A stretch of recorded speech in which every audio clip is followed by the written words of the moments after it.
Well, this is the part of the job that sometimes doesn't go great.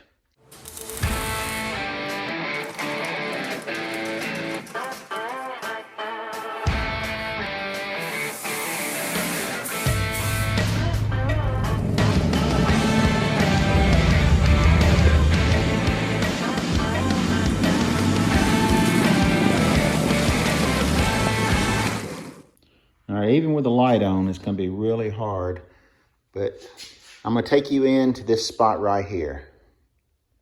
Let me know when you see it. And it's been growing. And as I sanded it, I finally got down to the sealer. So now I need to get in there and see what that is. Let me get this right here. Let's bust this open and see what's going on inside there. I promise you this is breaking my heart to do this, but it's better to go ahead and fix it now than to worry about it later popping back up. So go on, get it out of the way, get kicked in the head and fix it. What I've done is outline the area, and this is where it's going to get really sad.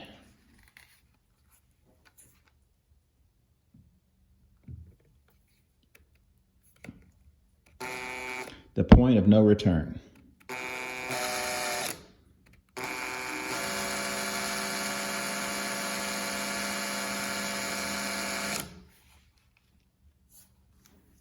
Right there, right when I drilled that. See that little cavity pop up?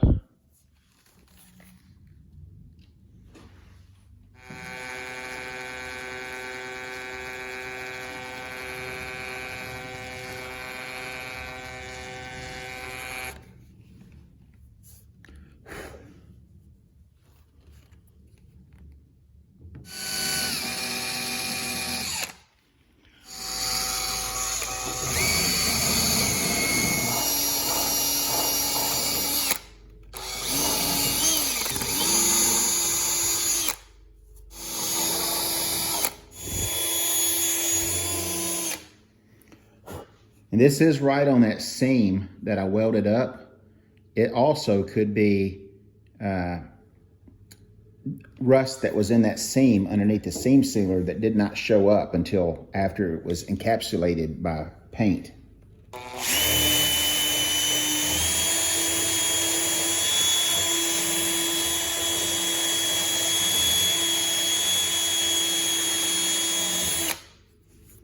That's why I put the tape there, because that would have been a bad boo-boo.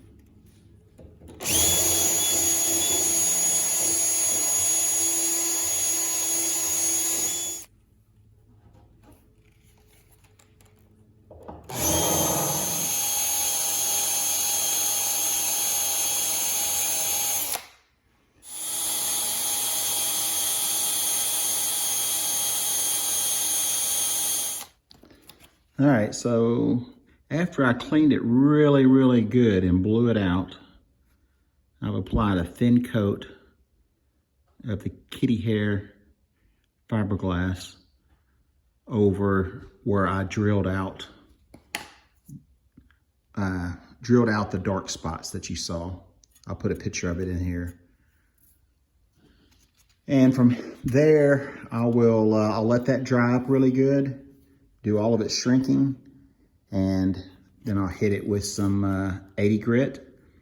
And then after that, I'll come back over it with my body filler and fill it in. Hopefully that is gonna fix it. I tell you, does anybody else show their screw ups on here, or do they just make you think that they know everything and nothing ever goes wrong? Let me tell you guys, I don't know everything, and I think everything does go wrong. If you're with me on that one, give me a thumbs up.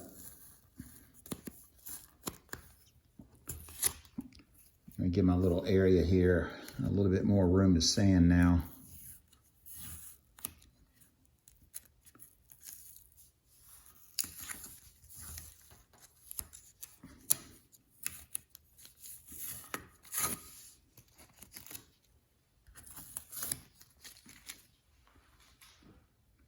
Just trying not to get over in the area that I don't want anything messed with.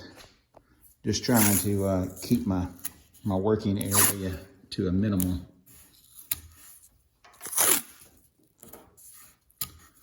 So I can just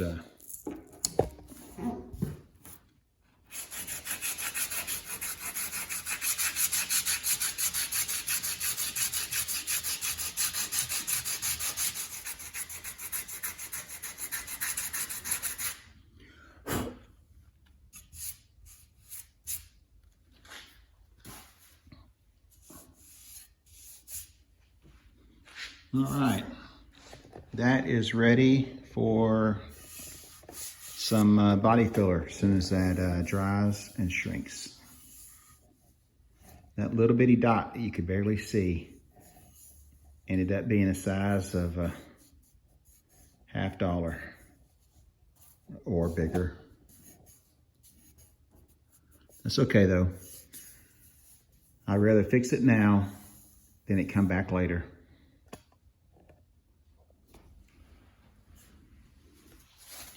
All right, I'm paddling out my Bondo here, keeping air bubbles out of it. And let's go ahead and wipe it on. Take off the excess. And let's try to get this paddle curved a little bit.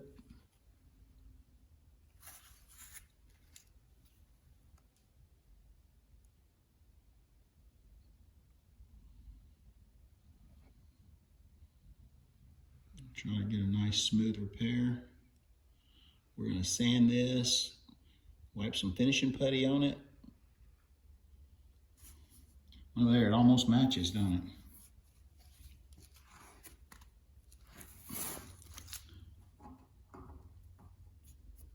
All right, we're going to come back around in a minute and we're going to retape that so that we won't get over here in the areas that we don't want to sand.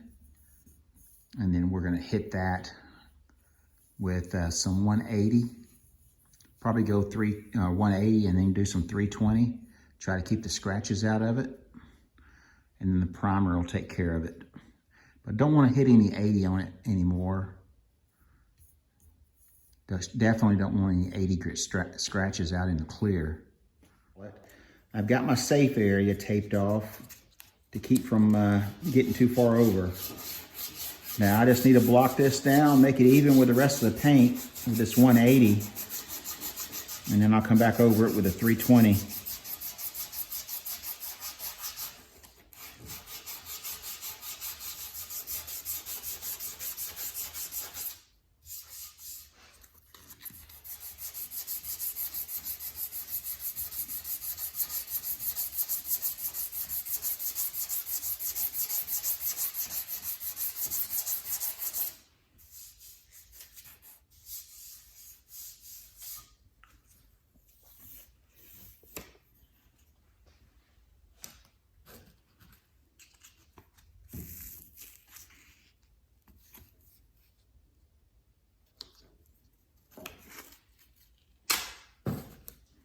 Switch over to 320.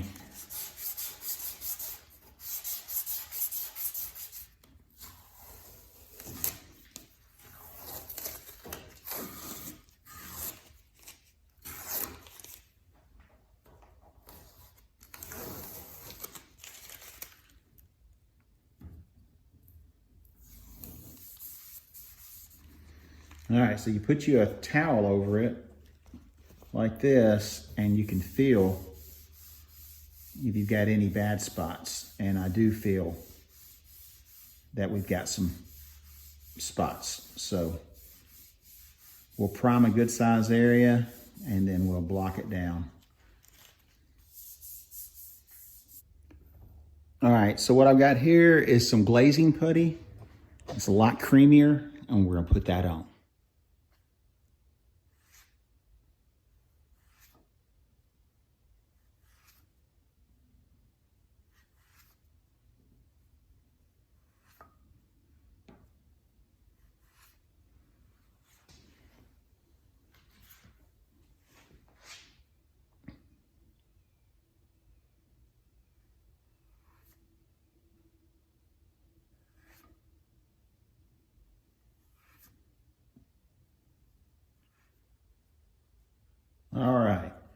That's the second wipe of the glazed putty. We're gonna let that cure, and then we're gonna sand that down with the 320 and blend it in with the blue that's already left on here.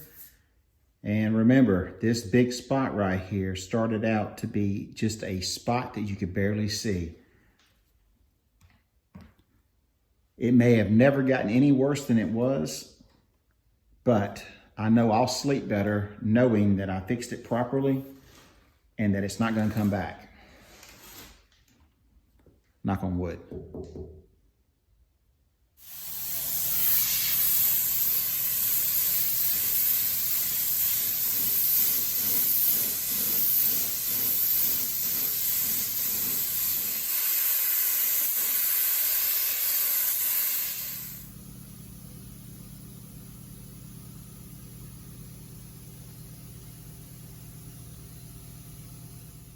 All right, so here's the next step. I went ahead and primed it that you saw earlier, and then I went over it with 600. And then I went over it with 1,000 and got it super, super smooth. You cannot tell where the repair was by feeling it. And now I will hit it back again and roughen it up just a little bit with a 600. And from there, I'll paint it. So then that'll be fixed. And then we'll hit it with some paint. And then I'll re-clear the entire quarter and the rocker. Then once I fitted the fender on the front, I did not like the gap that was right there. So I added about a 1/16 of an inch to the end of that rocker and then did my body work. I'll sand that just like I did the rear quarter. Blend in the blue, re-clear the whole thing. Untape it, put the upholstery in it, and we're ready to ride.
All right, still got a wet sand and buff it. But I believe the repair came out perfect and it should never happen again.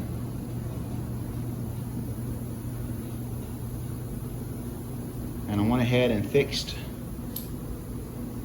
the spot there and the spot on the rocker that I added. So now we're ready to put this Bronco together. Still got a wet sand and buff the quarter. Not any trash in it or anything, but I just want to knock a little bit of the texture down. It came out really, really good. I would say if it wasn't a high-end car, then that's great out of the gun. All right, so here's the next day. I thought I would show you the screwed up area and how I fixed it. Not many people show screw ups. Now all I gotta do is wet sand and buff and it'll match the rest of the car.